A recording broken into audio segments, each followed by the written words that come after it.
Dear students, welcome back to my YouTube channel Learn with Zeb। आज हम paper discuss करेंगे BA LLB Aligarh मुस्लिम university का जो 14 मई को हुआ है। और यहाँ पार्ट फर्स्ट है और हम देखेंगे पार्ट फर्स्ट में क्वेश्चन नंबर 61 से मेरे पास जो क्वेश्चन पेपर किसी स्टूडेंट ने भेजा है क्वेश्चन नंबर 61 से देखेंगे और इसका जो दूसरा पार्ट है वो कल देखेंगे। फर्स्ट क्वेश्चन जो कह रहा है क्वेश्चन नंबर 61 आप अपने सीरीज़ के हिसाब से मिला लेंगे कि what is India's rank in 2018 human development index. 2018 में ह्यूमन डेवलपमेंट इंडेक्स में इंडिया की रैंकिंग पूछ रहा है, तो रैंकिंग था 138। सेकेंड क्वेश्चन कह रहा है कि India borrowed the idea of directive principle of state policy from constitution of, के कहाँ से डीपीएसपी को इंडिया ने बोरो किया है, तो वो बोरो किया था आयरलैंड से। क्वेश्चन पॉलिटी के जो है काफ़ी इजी है, इसका मतलब कि ये जो पॉलिटी वाले क्वेश्चन में जो कट ऑफ है वो हाई जा सकता है। ये बिल्कुल ये दोनों नहीं, ये क्वेश्चन अगर छोड़ दें तो ये क्वेश्चन काफ़ी इजी है।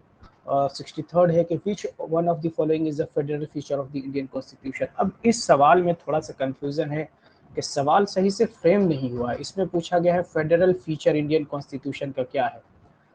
तो यहाँ अगर देखेंगे तो एन इंडिपेंडेंट जुडिशरी ये तो फेडरल फीचर है, और डिस्ट्रीब्यूशन ऑफ पावर भी है सेंटर और स्टेट में, यानी कि दो है।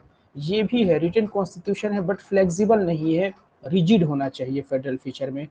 तो उस तरीके से देखें तो ये तो नहीं होना चाहिए, बट ये भी है और ये भी है। अब पता नहीं ये क्या पूछना चाहते हैं, ये तो नहीं होगा, मतलब wasting of residuary power with centre ये भी हो सकता है ना, सम एक्सटेंट तक ये भी हो सकता है, बट ये मुझे लगता है कि इसको ये लोग ओमिट कर देंगे, तो इसको डाउट में ही रखिए, इसको ओमिट कर सकते हैं। बट अगर इन चारों में से बेस्ट और सुटेबल आंसर अगर ढूंढने की बात किया जाए तो आप इसके साथ जा सकते हैं। वैसे मुझे लगता है कि इस क्वेश्चन को ओमिट ही कर देना चाहिए।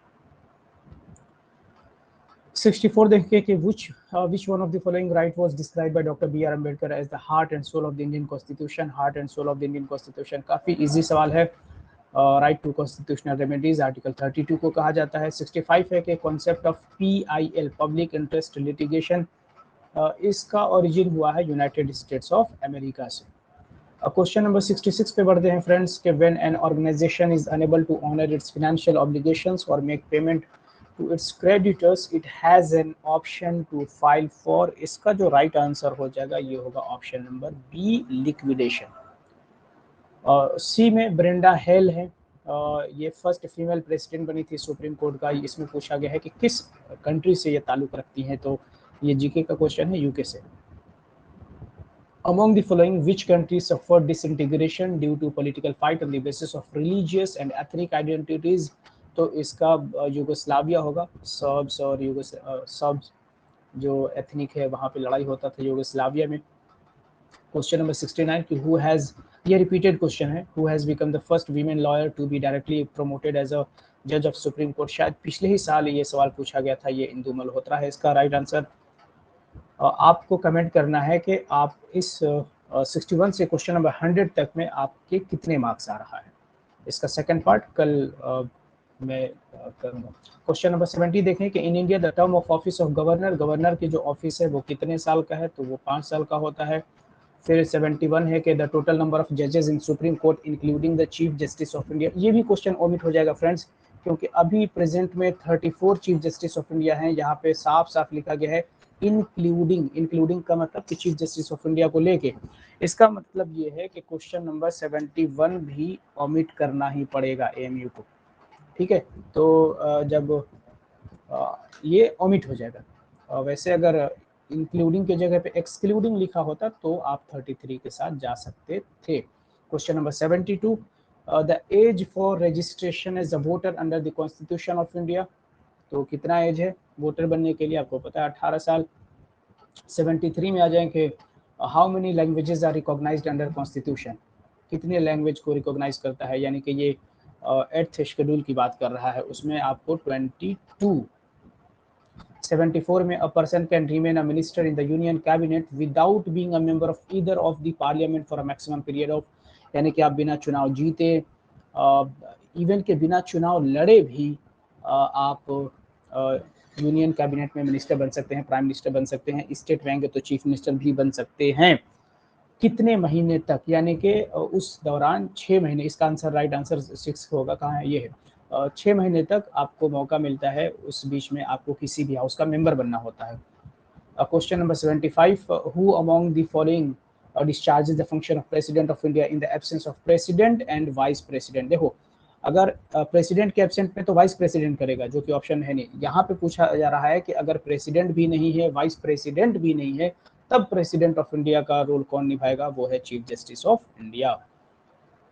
Question number 76, chairman of constituent assembly for India was, कौन थे कॉन्स्टिट्यूएंट असेंबली के चेयरमैन, वो थे doctor Rajendra Prasad. Question number 77, the preamble of the Indian constitution adopted on 26 नवंबर 1949।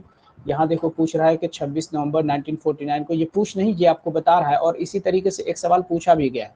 तो यहाँ देखिए, इसी क्वेश्चन से आपका वो जवाब भी मिल जाएगा कि 26 नवंबर 1949 को प्रीएम्बल को अडॉप्ट किया गया था। इसमें कहा जा रहा है कि कौन सा वर्ड उसमें इंक्लूड नहीं था जब 26 नवंबर 1949 को अडॉप्ट किया गया था। तो सोशलिस्ट, सेकुलर और इंटीग्रिटी, यानी कि 1 2 3, ये 1 2 3 नहीं था। आपको पता है कि ये 42nd कॉन्स्टिट्यूशनल अमेंडमेंट एक्ट 1976 में इन तीनों वर्ड्स को इंट्रोड्यूस किया गया, और 42nd कॉन्स्टिट्यूशनल अमेंडमेंट एक्ट को मिनी कॉन्स्टिट्यूशन कहते हैं। 78 है, the council of state is presided over. Council of state कहते हैं फ्रेंड्स अपर हाउस को, यानी कि राज्यसभा को। तो आपको पता है राज्यसभा को प्रिसाइड कौन करता है, वाइस प्रेसिडेंट। वाइस प्रेसिडेंट जो है एक्स ऑफिशियो चेयरपर्सन बन जाता है राज्यसभा का, यानी कि जो भी पर्सन वाइस प्रेसिडेंट बनेगा वो अपने आप ही राज्यसभा का चेयरपर्सन भी बन जाएगा। Question number 79, supreme commander of Indian defence forces. तो मतलब इसमें कोई भी क्वेश्चन बहुत ज़्यादा हार्ड तो नहीं लगा, और काफ़ी इजी ही क्वेश्चंस हैं। Supreme commander of Indian forces पूछा है तो वो हो जाएंगे आपके president. Total number of members of Lok Sabha can not be more than. अब यहाँ पे भी थोड़ा सा आप कंफ्यूज हो सकते हैं। यहाँ पे क्या कह रहा है कि टोटल नंबर पूछ रहा है, टोटल नंबर इसने पूछा है। यहाँ पे कुछ लोग कंफ्यूज होके आंसर गलत लगा चुके होंगे।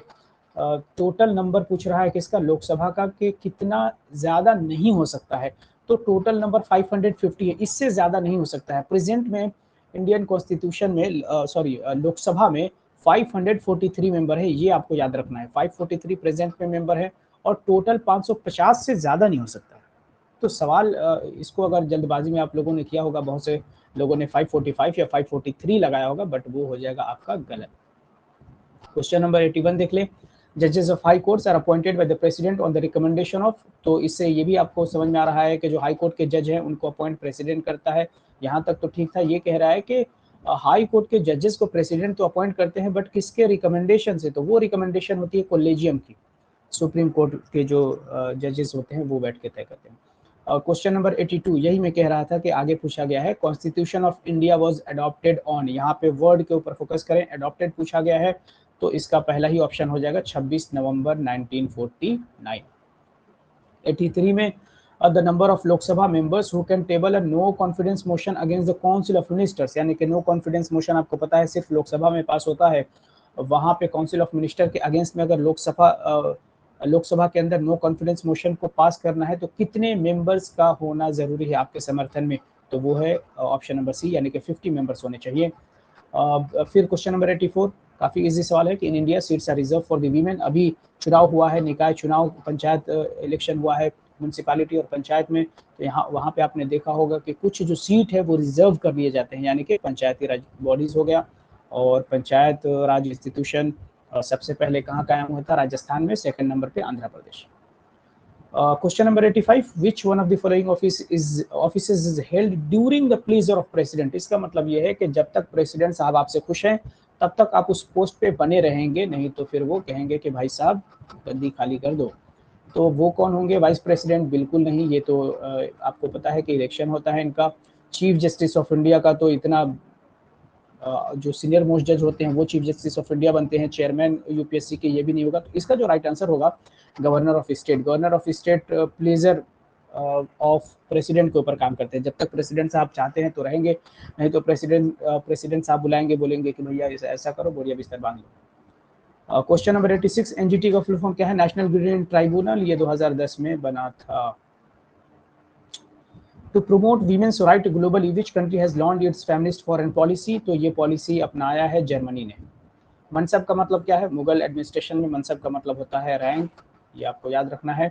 Who is the author of अर्थशास्त्र? अभी कुछ देर पहले ही मैंने इंपॉर्टेंट बुक्स एंड ऑथर्स का वीडियो अपलोड किया है। वो वहाँ पे मैंने बताया कि कौटिल्य ने अर्थशास्त्र को लिखा है, ये याद रखें।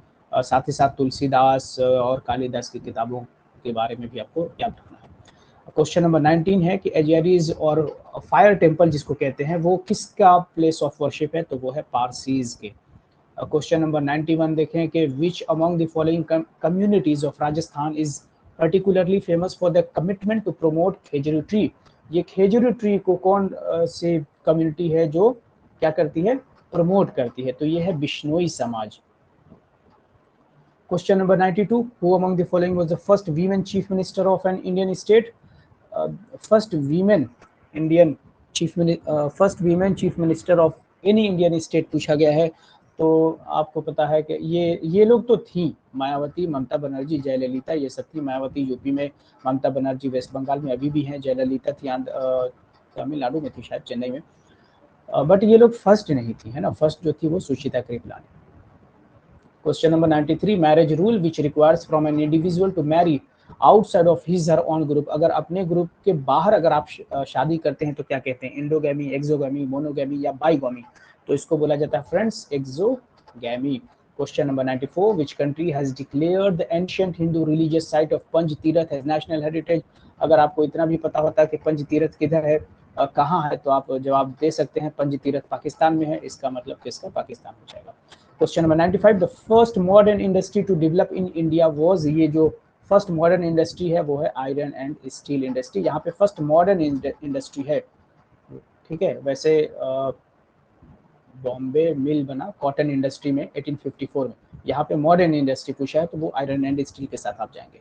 Question number 96. Which of the following high court has the largest number of benches? ये भी आपको याद रखना है, कभी कभी जुरिस्डिक्शन पूछता है। यहाँ पे सवाल पूछा गया है कि लार्जेस्ट नंबर ऑफ बेंचेस किस हाई कोर्ट में है? तो वो है गुवाहाटी हाई कोर्ट। 97 के which of the following country is not a member? Again ये क्वेश्चन लगता है कि ओमिट हो जाएगा, क्योंकि ये चारों तो सार्क मेंबर हैं, बांग्लादेश, नेपाल, अफगानिस्तान और पाकिस्तान। तो मुझे लगता है कि ये भी ओमिट हो जाएगा, है ना। तो कितना हो जाएगा? 1 और 2, 3 हो सकता है, 3 नहीं तो 2 तो ओमिट करना ही होगा। एक क्वेश्चन नंबर 71 और एक 97 और 98 में आ जाए। With reference to the colonial period of India the trade monopoly of East India Company was ended. East India Company की ट्रेड मोनोपोली कब खत्म हुई थी? तो वो रेगुलेटिंग एक्ट ऑफ 1813 यानी कि चार्टर एक्ट ऑफ 1813 से खत्म हुई थी। 99 है कि which of the following is not a condition? आपको पता है कि इंडिया के सिटीजन बनने के लिए आपको 5 क्राइटेरिया चाहिए होता है। बर्थ होता है, डिसेंट होता है, नेचुरलाइजेशन होता है, ये एक्वायरिंग प्रॉपर्टी नहीं होता है। तो यही आपका राइट आंसर हो जाएगा। यहाँ पे क्या पूछा है? नॉट। आप जल्दी से ए मत लगा दिएगा कि बर्थ। यहाँ पे ये नहीं पूछा है कि क्या क्राइटेरिया है, यहाँ पे पूछा है क्या नहीं है। क्वेश्चन नंबर 100 है कि where was India's first plant to produce diesel from plastic waste set up? ये कहाँ पे बना था? तो ये बना था फ्रेंड्स मथुरा में। इस क्वेश्चन नंबर 61 से 100 के बीच में मुझे एक जो एज ए स्टूडेंट और as a aspirant of BA LLB मुझे जो हार्ड लग रहा है उसके हिसाब से एक ये क्वेश्चन है, ये सही है। एक ये क्वेश्चन है यानी कि 2, और एक ये क्वेश्चन है 3, एक ये क्वेश्चन है 4, एक ये भी क्वेश्चन है 5, ये आप कर ही लेंगे। ये भी थोड़ा थोड़ा हो सकता है 5, ये भी आप कॉमन सेंस से कर लेंगे 6, ये भी हो सकता है 7। मतलब बहुत एवरेज की मैं बात कर रहा हूँ। तो 7 और ये 8 ऐसे क्वेश्चन हैं जो थोड़ा बहुत बिल्कुल हल्का सा, वैसे तो मतलब कोई दम नहीं है इन क्वेश्चंस में, बट फिर भी एक ये भी थोड़ा सा कंफ्यूज होंगे। 8 यानी कि 10 ऐसे क्वेश्चन हैं जहाँ पे आप कंफ्यूज हो सकते हैं, यानी कि या तो आपके आंसर गलत हो जाएगा या फिर आप वहाँ पे आप छोड़ दिए होंगे, ठीक है। तो ये आपको याद रखना है। इस सिर्फ 40 क्वेश्चन में, यानी 61 से 100 की मैं बात कर रहा हूँ। बाकी जो 1 से लेकर 60 तक है वो कल सॉल्व कराऊंगा मैं इसी चैनल पे, लर्न विद ज़ेब पे आपको बने रहना है।